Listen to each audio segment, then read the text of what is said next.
Hello and welcome, Franklin Farmer Fencer. On this video I wanted to show you how to farm some rhubarb and some beetroot and some parsnips.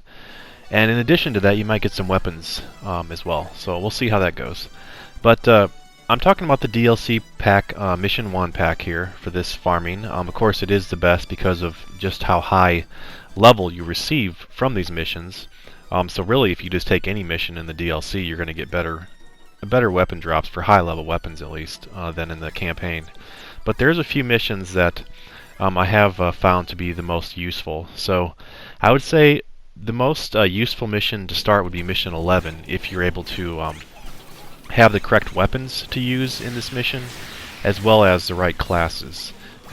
If you don't, then you can also do mission 9, which I'll show at the end of this video, which also is relatively easy if you have pretty decent weapons as well, which I'll show for each class of how that'll work.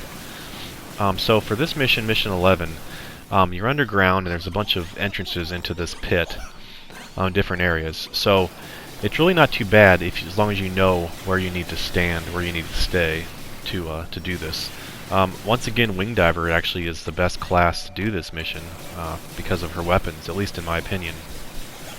Some other good classes that could be used for this would be, I think, Fencer with 2 Hellflame revolvers would be good as well.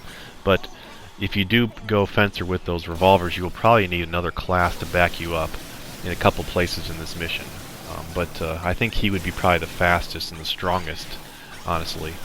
But I think Fencer could also, or not Fencer, Ranger could also be good with the giant volcanic napalm, the giant fireball as well. He could be good as well, but I think you'll need a little bit extra backup. Right now I'm just going through this mission on easy, just because I'm learning the spawns, or at least I was learning the spawns earlier. But after I finish this mission on easy, then I'm going to actually play it on Inferno and show you how to do it on Inferno.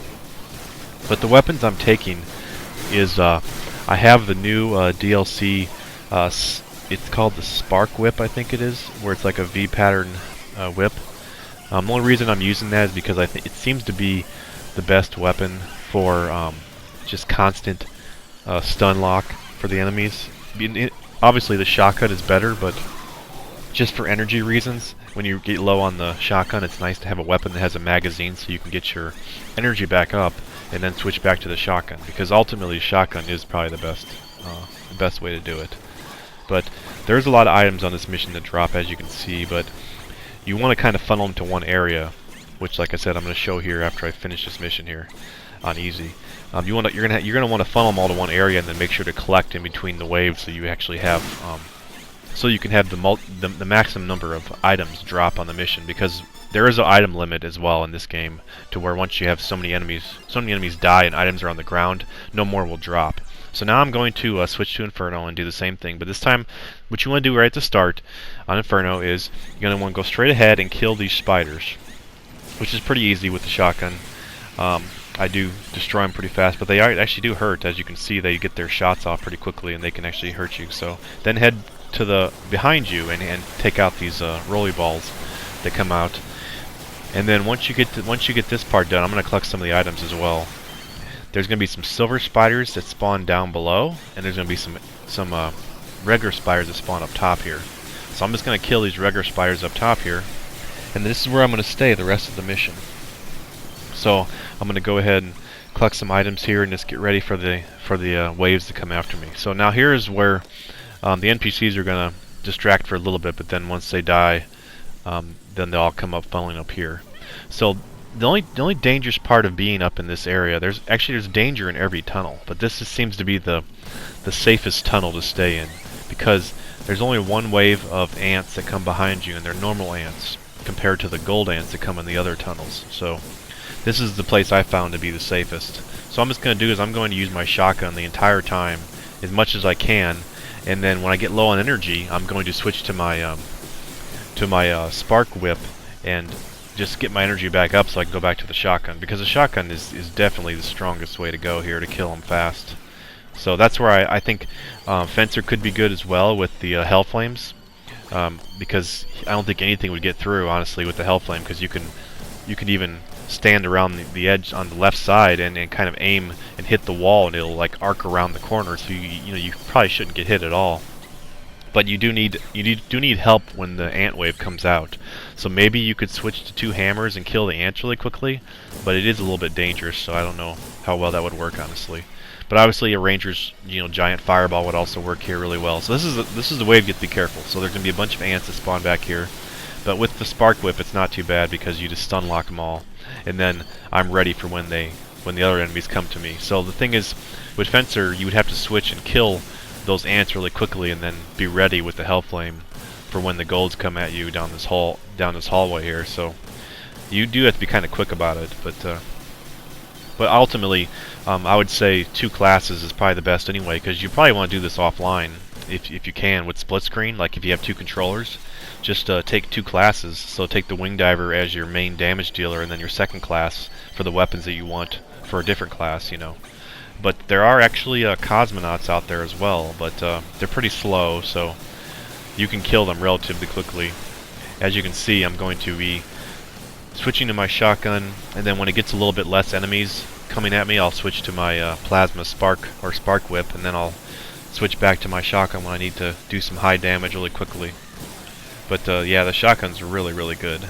And I would imagine you could probably use a lower level shotgun. You don't need to use the level, I think it's 85. If you didn't have it open, because I think the shotgun just in general is going to stun enemies quite a bit, so it just might take a little bit longer.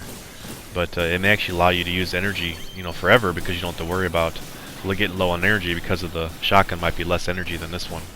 As you can see, I'm going to try and collect items as much as I can whenever it's safe, because I definitely want to make sure there's enough, the maximum number of item boxes dropping on this mission. But as you can see, then finally the Cosmonaut gets close enough to me. But 12,000 damage a shot. He goes down pretty quickly, even with all his health. But yeah, this is definitely, I think, by far the best mission to do, and it's relatively simple to set up. Initially, I didn't think this mission would work because of just all the different traps, but I think just being able to deal with that big trap behind you of ants, relatively quickly with the Plasma Whip, works out, because they weren't golds. Like if they were golds behind you, I think that could be a lot more difficult. But it's not too bad. Even with the 12,000 damage, it takes me a long time to kill this guy. Even when he's already down on the ground, they have so much health, but there's really not too much of a threat. But yeah, this is, I think, the best way to do this mission, or to get weapons. And like I said, if you don't have access to, if you're having trouble with this mission, doing it by yourself or online or offline, then I do have another mission that I was using before, which I got all the weapons unlocked on mission 9, which also works, which is all the silver spiders, which I'll show here in a moment after this mission's done. I'm just going to finish off this guy. This is the last guy, and then that's it. So not too bad. You just have to deal with that one large trap behind you, and then that's just pretty much it. So yeah, that's it. So now we're going to move on to the mission 9. I'm going to show what I like to do on mission 9 if you don't have access to or if you don't feel comfortable with mission 11. Alright, I'm going to take out Wing Diver first. The weapons I recommend for Wing Diver is the one-shot lance, Dragon Lance, which I take that, and then I take the shotgun for the second weapon. So there's a lance here, right there, that level lance right there. Does 40,000 damage a shot, and then I'm gonna probably take. You can either take a sniper, the one-shot sniper, or you can take a shotgun for the King Spider. But the King Spider, if you obviously play this offline as well, it's not that difficult offline with this lance. But every spider will die with one shot with this lance. So all you have to do on this mission is just take it slow and just pull a few at a time. And as you know, silvers drop 2 to 3 items each, so it's very strong. So just take it slow and use the lance, and then kill the King Spider at the end. For the Air Raider, I like to take for Air Raider, I like to take the defense post, and I like to take, because mainly what you're going to be using is a Vigalta. So you take a defense post, and you take one weapon to kill Spider with at the start. So you can take anything you want. I'm taking the machine gun one, but also, and then also I'm going to take the ATS missile. to kill the king spider as well. And then the Vogalta I take is the one that shoots 2 stampede shots. It's called EZ. The letter EZ at the end of the Vogalta's name. It's a level 80, 80 something. But yeah, pretty much just all you have to do is just kill a couple silver spires at the start here, and then once you have that, you have your Vogalta out, and then you just kill with the Vogalta from then on, because every few spiders you'll get a Vogalta back up. So it makes it very easy to do. So as you can see, I just killed 2 or 3 spiders and I already got my Vogalta up. So now I'm going to put down a defense post, and then I'm going to once again just, you can pull a little bit more than with the wing diver probably. Although I usually with the wing diver pull the whole map and then just kill, or not, maybe not the whole map, but most of the map, except the king spider, and then kill him pretty fast, because you can line him right up with that lance and shoot right through him. But as you can see with the stampede shot on the shoulders, they one-shot the silver spiders. They're very strong. So just keep calling out vehicles and just keep pulling more spiders and finishing off the mission like that. And it's pretty simple. And then you can call in your ATS Tempest on the king spider and kill him that way. Or you can use your Vogalta if you don't have the ATS, or a very strong one. And then Fencer is probably the easiest way to do it. What I like to take is, I like to take the Blast Hole Spear and then the Great Shield. And then I like to take the Twin Spear and the Great Shield. And then for the shield items, you want 800% shield life, and then the level 78 item where you take no damage behind your shield. And then if you don't have that, you can use the level 60 item that makes you take 5% of the damage behind the shield, which will still work. But as long as you have your shield held up and you stay behind the spiders, you're not going to die. The new way to fight spiders in this game, it seems to be using the Great Shield rather than the Reflector.